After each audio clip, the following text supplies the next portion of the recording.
Been pretty selfish at this point your whole entire career. What have you done for a lot of fighters? This would be a powerful statement for you to join. So stop it. Stop running. Stop hiding. Stop being selfish. We need all the help we can get in making this union. Conor McGregor, that's the message. Jake Paul, the self-proclaimed master of cringe and shameless self-promotion, made waves on December 29, 2024, by announcing on Instagram that he'll face Conor McGregor. The YouTuber-turned-boxer believes he's poised to make sports history. In reality, he's turning boxing into a spectacle once again, tarnishing its already fragile reputation with yet another circus act disguised as a serious fight. Conor, you're saying the interest is low for the fight. The interest is low and I don't know. I don't understand. Let's pause to admire the absurdity of this matchup. Jake Paul, whose boxing career thrives solely on the public's fascination with watching him embarrass himself, now aims to fight Conor McGregor. Professional boxers. The next fight could potentially be a professional boxer. I'm just getting started. I'm 26 years old, and there's only so much I can do. Jake Paul calls himself a professional boxer, but let's not forget how he built his 11-1 record by knocking out a lineup of retired MMA fighters. Somehow, he's convinced himself, and disturbingly, a segment of the public, that he's a legitimate athlete. His so-called crowning achievement, defeating Anderson Silva, a legend, but only when Silva was practically old enough to join AARP. And let's not overlook his recent triumph over a 58-year-old Mike Tyson, who likely spent more time promoting his cannabis brand than training. Truly groundbreaking stuff.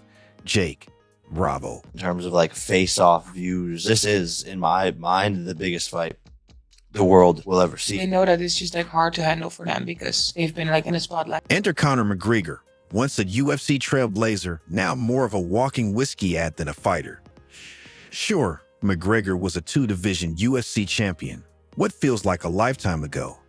But his career has been on life support since 2017, when Floyd Mayweather toyed with him in a boxing ring for 10 rounds before ending the spectacle. Since then, McGregor's fighting career has been as consistent as Jake Paul's humility, non-existent. Between launching Proper 12 whiskey and posting thirst traps on Instagram, McGregor has shown more dedication to selling booze than throwing punches. His last notable moment in combat sports, breaking his leg in 2021. Now, he's expected to waltz into a boxing ring and trade punches with Jake Paul, the walking internet troll. Let's call this fight what it truly is, a money grab of epic proportions.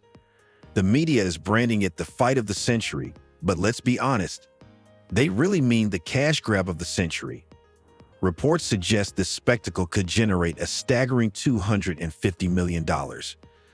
That's right, $250 million for a YouTuber and a semi-retired MMA star to pretend to compete for a few rounds. Forget skill, forget legacy, forget real competition. This is about stirring up drama and selling as many pay-per-views as possible. Boxing's new motto might as well be, why fight for glory when you can fight for clicks?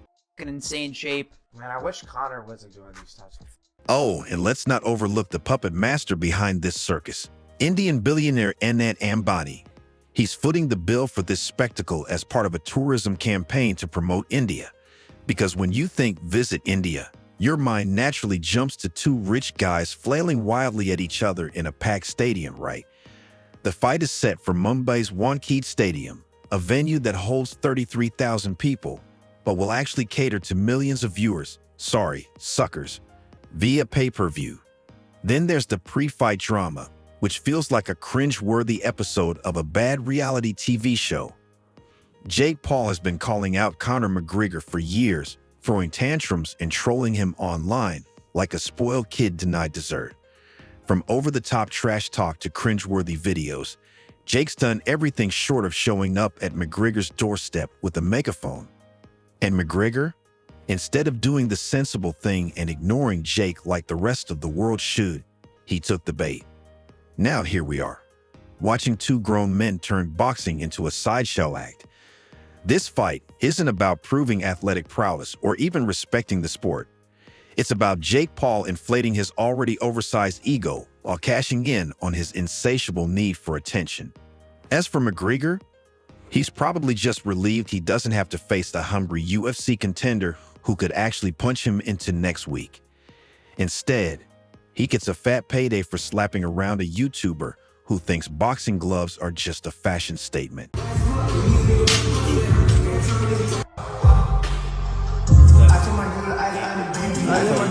Jake Paul insists he's taking this fight seriously because, of course, he does.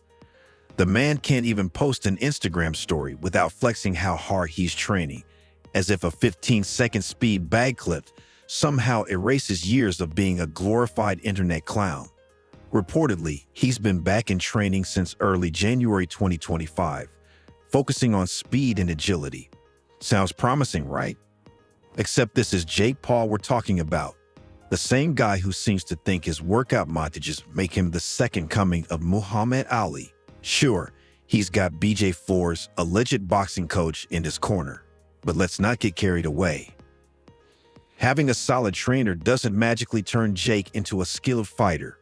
His true talent lies in convincing people he's a legitimate athlete while carefully dodging opponents who might actually prove otherwise.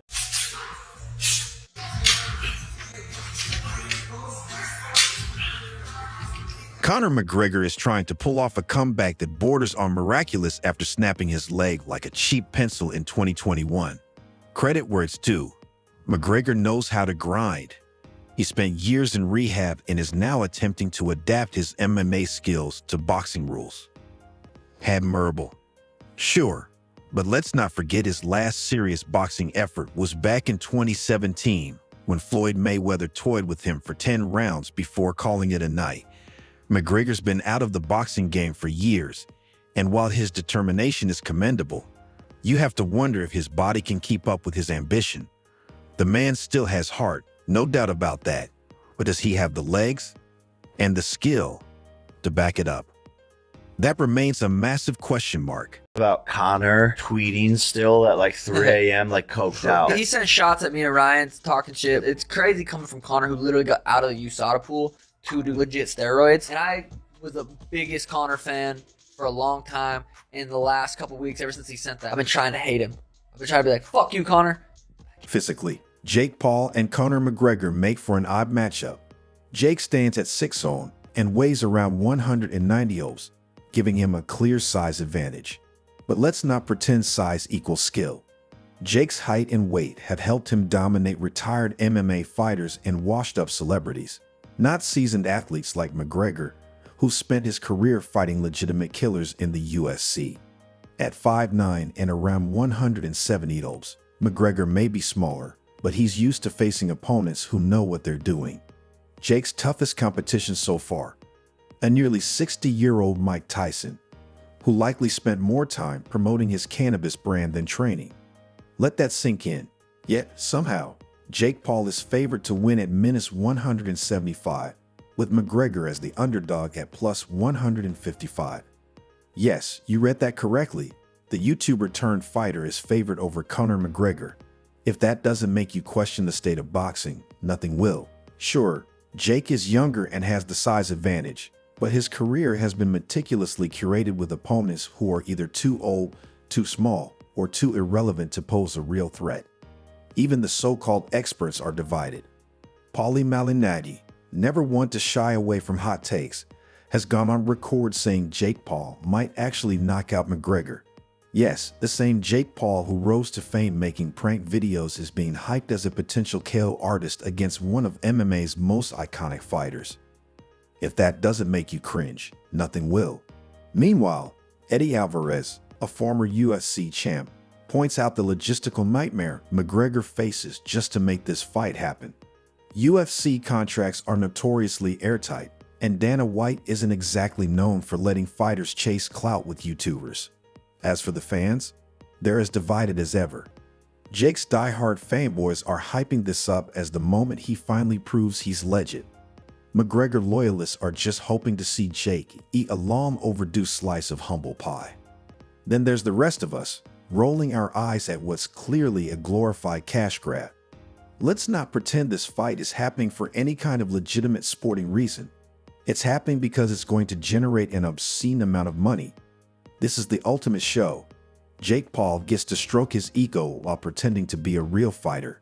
McGregor gets a massive paycheck without risking another leg-snapping incident in the UFC. And the rest of us? We get to watch boxing devolve further into a reality TV spectacle. Whether Jake wins or McGregor pulls off a miraculous comeback, the only real victory here is the money. Because at the end of the day, this isn't about athleticism, competition, or respect for the sport.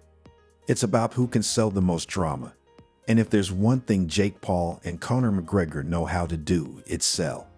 For better or worse, this fight is less about punches and more about pay-per-views, proving that the true champion here is the almighty dollar.